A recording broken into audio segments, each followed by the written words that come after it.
What we're doing this morning is talking about a topic that I think a lot of us don't think about too much. It's called, should you have a personal brand?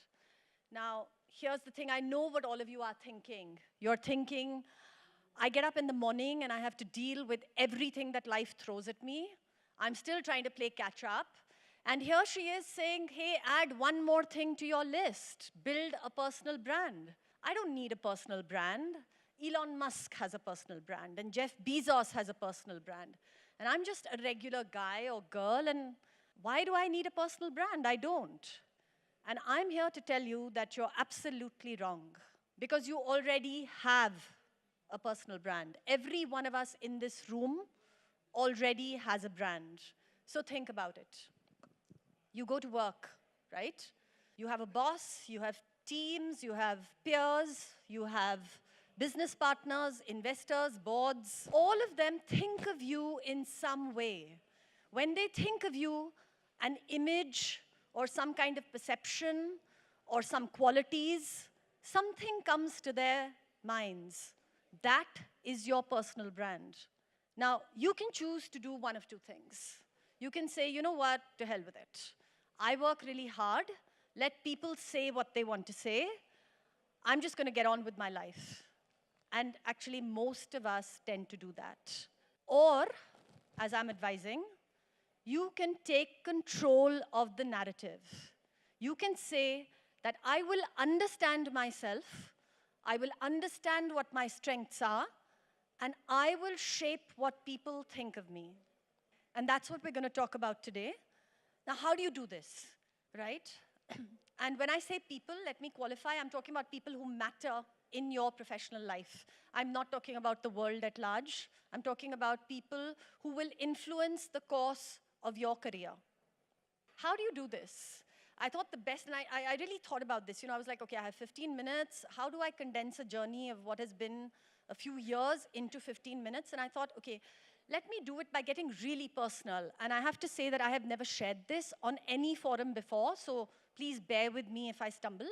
I thought the best thing to do is actually share my own personal journey and tell you how I did it. And hopefully, that will spark off some thoughts.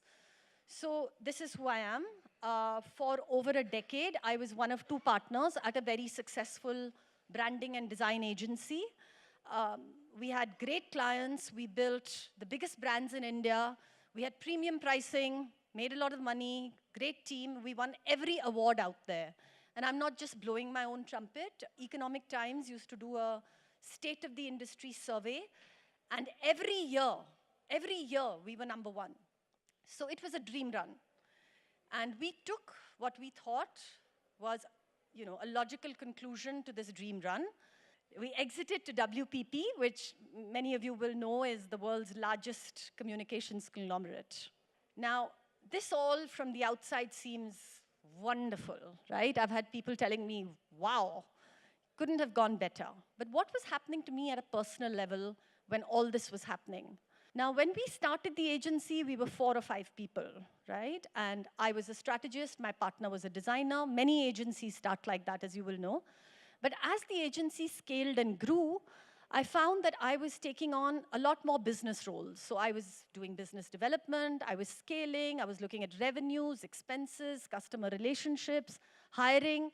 And I hadn't even realized how much of running of the business had actually become a core function. It was something I was doing every day until the acquisition. Acquirers tend to follow a template, right? Which is the right thing to do. When you acquire a company, you make an investment. And when you acquire management control, there is a certain set of SOPs that you must follow. And what are those SOPs? Number one, you must take control of the business running. You must take control of the finances. Number two, you must take control of the IP. And in our case, IP was customer relationships. So the acquisition happened. We had a fantastic relationship with our principals, really. They were so good.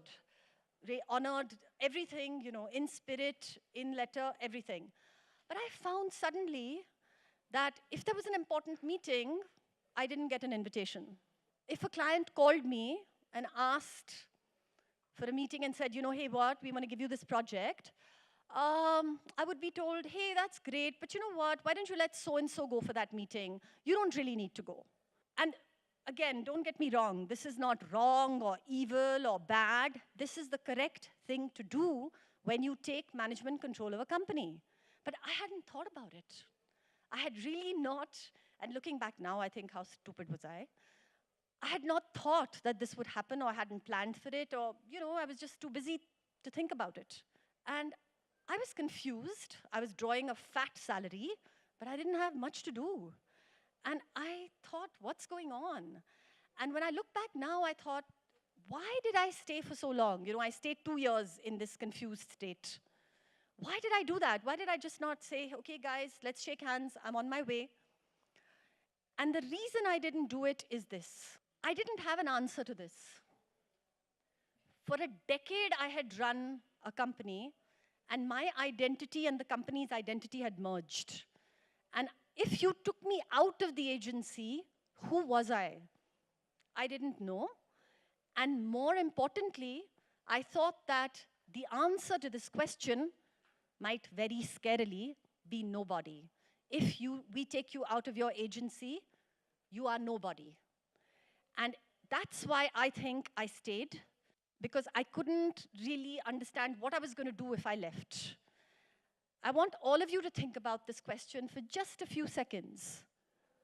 If your current business context, it doesn't matter whether you're a startup, whether you work for somebody, if your current business context is taken away from you, who are you? Do you have an answer to that? Same answer, okay. So then I'm really glad I'm talking to you about this, because I want you to think about it. I'd really want you to think about this very deeply. Anyway, back to my story, since we're short on time. I finally left, saw reason, left, and then began this journey of soul searching. Who am I? And I said to myself, listen, I have to understand what my strengths are. What do I offer in the workplace? First, let me figure that out, right? And I sort of, through trial and error, came up with a very simple framework. So this was it, very simple. I said, I'm going to ask myself, what are my strengths? Who am I? Then I'm going to figure out, who are these strengths valuable to? Who's my target audience?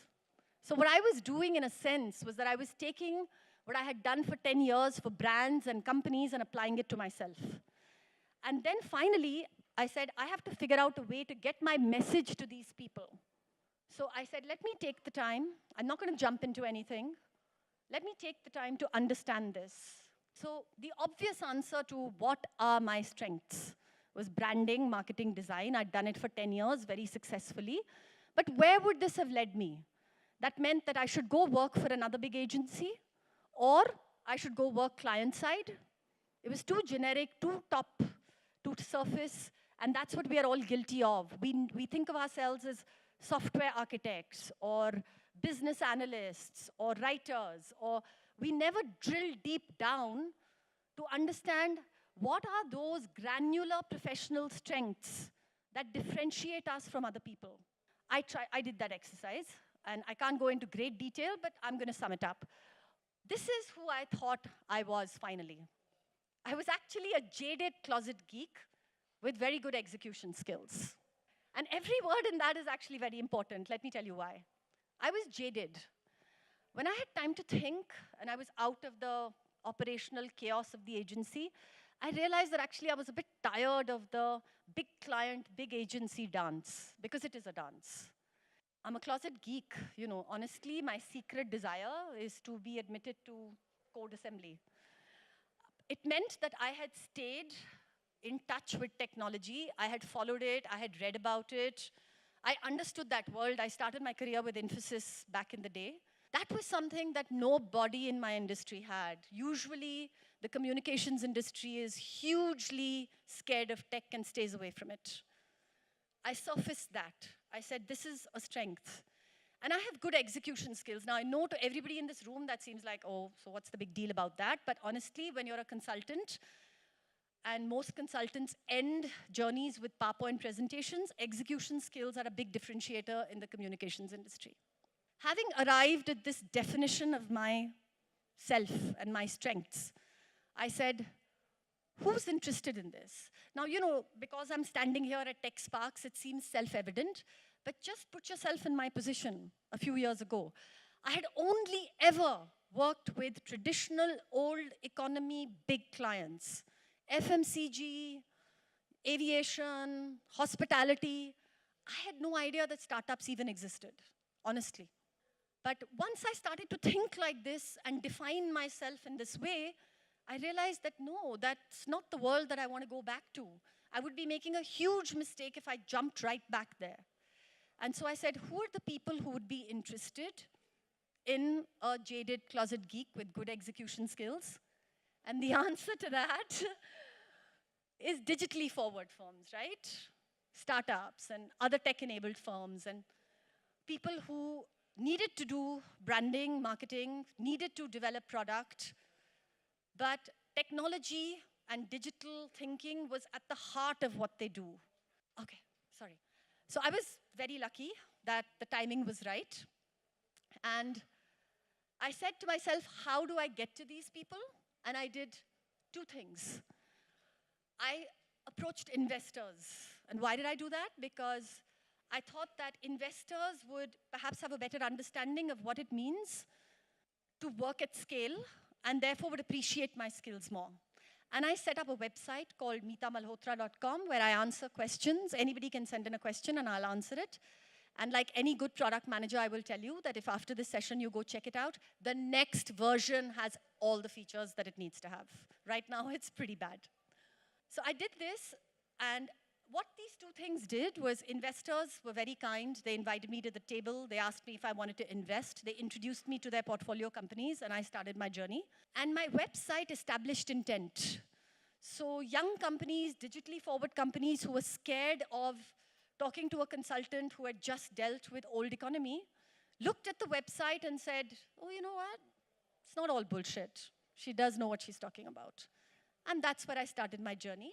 And if I was to say, today, how do people perceive my personal brand? I think I would be accurate to say that Meeta builds brands for digitally forward firms or for startups or for tech-enabled firms. I think that I've managed to establish that over the last couple of years. Otherwise, I wouldn't be standing here and speaking to you. That's been my journey, but I want to tell you that it doesn't stop. Now, what happened? One last thing happened. And that is that when I did this exercise, I used a lot of tools and processes, mindfulness, meditation, soul searching, a lot of things, and I structured them. And I started this thing of self-awareness. I started to share it with people, with founders, with friends. And I found that actually they could use what I shared, and it was helping them. And so I've branched out a little bit. And that's the reason I'm talking to you about this today. And I'm talking about now not just building brands for firms, for digitally forward firms, but also helping entrepreneurs realize what their personal brands are. That's the journey. I hope it's been helpful. I know it's at a very top level, but even if I've managed to get you to think about what your brand is or what your differentiators are, I'd be so happy.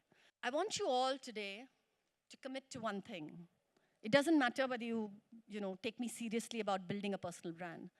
Commit to one thing. Commit to understanding what your strengths are, because too often we are so negative about ourselves. We let other people define who we are. Each one of us in this room has strengths. I can guarantee that even though I don't know you. So commit to this. Say that I will understand what my strengths are, and I will try to make people who matter aware of them. So good luck. I hope you're embarking on a journey today, and all the very best.